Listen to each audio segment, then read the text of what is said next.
फिर नारद जी ने अगला प्रश्न किया कि बेटा कोई नाम जानता है, कैसे भगवान को पाओगे? तो जानते हैं? ध्रुव जी ने कहा कि नाम तो नहीं जानता। बोले कोई गुरु बनाए हो? बोले गुरु तो नहीं बनाया। नारद ने कहा तो जब गुरु नहीं और भगवान का नाम नहीं लिए तो भगवान कैसे मिलेंगे? अब ध्रुव जी को चिंता हो गई, अब क्या करूं? कहीं ऐसा ना हो कि भगवान ना मिले, इतनी तपस्या तो मेरी व्यर्थ हो जाएगी। ध्रुव ने सोचा कि कौन गुरु मिले, तो नारद जी ने कहा बेटा पहले घर जाओ, कोई गुरु बनाओ, उनसे मंत्र लो, तब भगवान तुम्हें मिलेंगे। और जब ये बातें कही तो ध्रुव जी ने तुरंत ही नारद के चरणों में लेट के नारद को प्रणाम किया और कहा कि आप जैसा गुरु कहाँ मिलेगा, आप ही बन जाओ गुरु और आप ही मुझे मंत्र दे दो। राधे राधे बोलना पड़ेगा, आप ही मंत्र दे दो, आप ही गुरु बन जाओ। नारद जी गदगद हो गए, ऐसा भक्त पाकर कौन गुरु नहीं बनना चाहेगा। और कहते हैं कि तब नारद जी ने मंत्र दिया और मंत्र भी कितना प्यारा दिया। ओम नमो भगवते वासुदेवाय, ओम नमो भगवते वासुदेवाय, ओम नमो भगवते वासुदेवाय, ओम नमो भगवते वासुदेवाय, ओम नमो भगवते वासुदेवाय, ओम नमो भगवते वासुदेवाय। नारद जी ने इतना प्यारा मंत्र दिया, 12 अक्षर का ये मंत्र है और इस मंत्र को हर किसी को जपना चाहिए। आप लोग भी जब मौका मिले, भगवान की शाश्वत प्राप्ति ये कराता है मंत्र।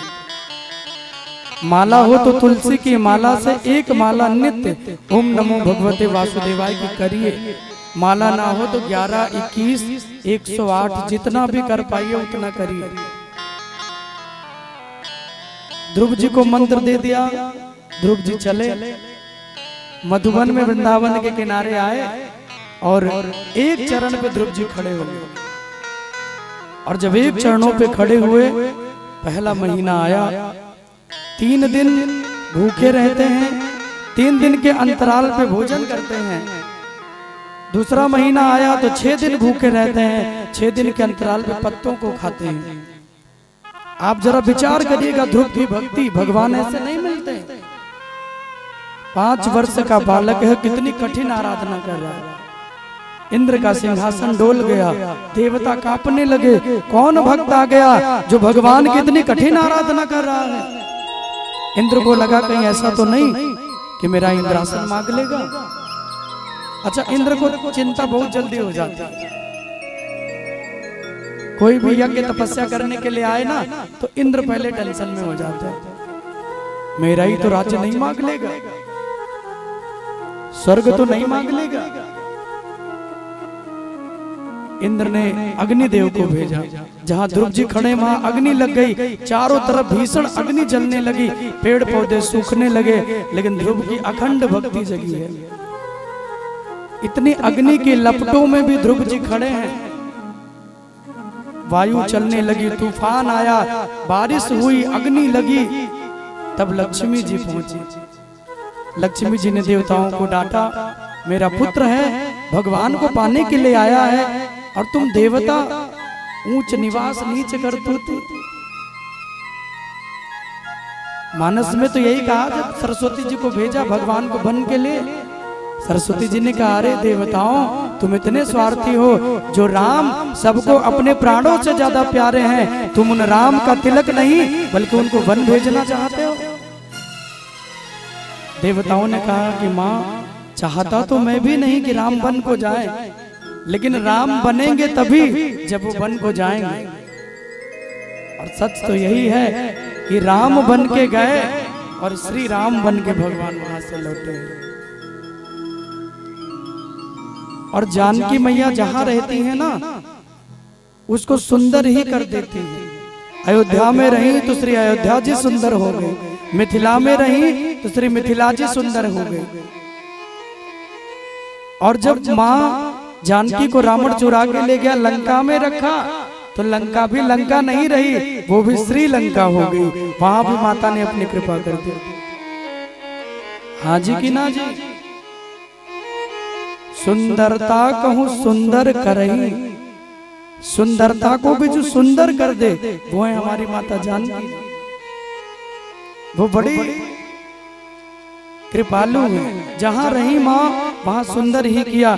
पुष्प वाटिका में रही तो वहां पुष्प सुंदर हो गए। वन में रही तो वन के जीव जंतुओं को प्रसन्नता मिली। वो माँ का दर्शन रोज करने के लिए आते हैं। और तो और जानते हैं, जब भगवान वन में गए ना तो सीता मैया प्रभु के लिए भोजन बनाती। रोज साधु संत आते और वो बैठ के भगवान राम से कथा सुनते। कहाँ पे? पंचवटी में। जितने साधु संत आते वो बैठ जाते, अब भगवान उनको कथा सुनाते। एक दिन साधु संतों ने विचार किया कि हम तो बैरागी हैं, न विवाह किया, न कोई पत्नी आई, न कोई सेवा करने वाली। भाई राम जी का तो बढ़िया है, कथा सुना देते हैं, फिर देवी जी बना के भोजन करा देती हैं, फल करा देती हैं। लेकिन हम लोग तो कथा सुन के आते हैं तो खुद से ही आटा लगाएं, खुद से ही सब्जी काटें और खुद से ही बनाएं। तो उन साधु संतों के मन में स्त्री सुख जग गया। और जब उनके मन में स्त्री प्रेम जगा, अगले दिन आए भगवान राम समझ गए कि इनके मन में भी विवाह या स्त्री प्रेम जगा है कि मेरी भी पत्नी होती तो मैं भी जब कथा सुन के जाता तो बढ़िया भोजन बनाए रहती, खा पी के आराम करता राम जी की तरह। तो राम जी समझ गए और राम जी ने कहा कि भैया एक काम करना, आप सब ध्यान पूर्वक कथा सुनना और कहीं मन ना जाए। सबने कहा ठीक है। लेकिन अगले दिन जितने साधु संत आए ना, वो सब लोग अपने हाथों में एक एक पत्थर लेके पहुंच गए। अपने हाथों में पत्थर लेके कथा सुनने के लिए पहुंच गए। राम जी ने कहा भैया कोई प्रसाद लाता है, कोई पैसा चढ़ाता है, कोई भोग लगाता है, तुम पत्थर लेके आए हो, क्या करोगे पत्थर का? तो साधु संतों ने कहा महाराज आपके चरणों में तो जादू है, एक एक पत्थरों पे अपने चरण को छुआ दीजिए, ये सारे पत्थर बन जाएंगे स्त्री और हमें मिलेगी पत्नी और खूब मेरी करेगी सेवा। भगवान को लगा लो कहा तो हम इतना अच्छा वैराग्य की कथा सुना रहे थे और कहा जानकी जी को देख के इनके मन में स्त्री प्रेम जग गया। तब भगवान ने सीता जी का हरण कराया और उन साधु संतों को दिखाया कि देवी के रहने पर सुख नहीं बल्कि दुख अधिक आता है जीवन में। और जब सीता जी का हरण हुआ, भगवान वन वन भटके ना, तो वही साधु संत भगवान के चरणों में गिर के रोते हैं और रोते हुए आंसुओं से भगवान के चरण को धुल दिया और कहा कि मैं समझ गया प्रभु, स्त्री सुख तो है लेकिन स्त्री से जीवन में दुख भी बहुत होगा। भगवान ने कहा अब पत्थर लाए हो तो स्त्री बना दूं? बोले अब जरूरत नहीं है। तब मन जगा था, अगर तब बना देते तो अलग बात थी, लेकिन अब मन हट गया। इसलिए भक्ति करने का कभी मन करे भी तो कर लीजिए, शुभम शीघ्रम। गीता में कहा गया कि कोई भी अच्छे काम को करना हो तो जल्दी कर लीजिए। लोग एक एक दो दो साल का मुहूर्त निकाल लेते हैं। कई लोग हमारे पास आते हैं, महाराज जी कथा सुननी है। मैंने कहा कब? बोले महाराज 2024 में सुनना था। तो मैंने कहा 3 साल की गारंटी अभी से क्यों ले रहे हो भाई?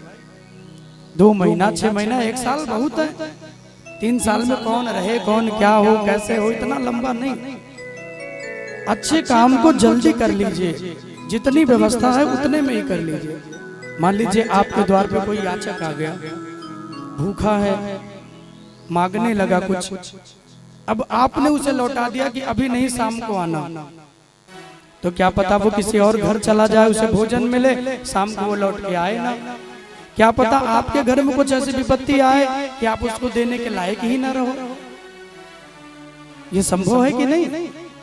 इसलिए जीवन में अच्छे काम, जिसकी मदद करना हो, जिसको कुछ खिलाना पिलाना हो, किसी को भोजन की इच्छा बने कि ब्राह्मण भोजन कराना है तो बुला के करा दीजिए। उसके लिए बहुत लंबा साई इतना निकालिए कि 1 साल बाद पुण्यवासी आएगी तो खिलाएंगे। अगले महीने पूर्णिमा आ रही है तो फिर कथा सुनिए, सत्यनारायण भगवान की खिला दीजिए। अच्छे काम तो जितने हो उतना ही बढ़िया है। ध्रुव जी को मंत्र मिला, कितनी कठिन आराधना ध्रुव जी कर रहे हैं, विचार कीजिए। दूसरे महीने को बीत गया, तीसरा महीना आया तो 9 दिन के अंतराल पे जल को पीते हैं। कपित्थ भद्रासना, कपित्थ के फल को खाते हैं, कैथ फल को खाते। चौथा महीना आया तो फल खाना भी छोड़ दिया, और पांचवा अंतिम महीना आया तो ध्रुव ने अपनी श्वासों को जीत लिया।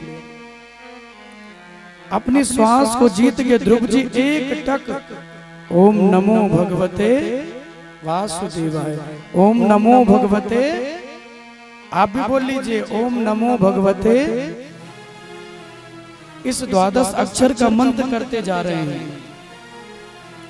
5वां महीना बीतने लगा, देवता घबरा गए, सिंहासन इंद्र का हिलने लगा और इंद्र पहुंचे भगवान नारायण की शरण में।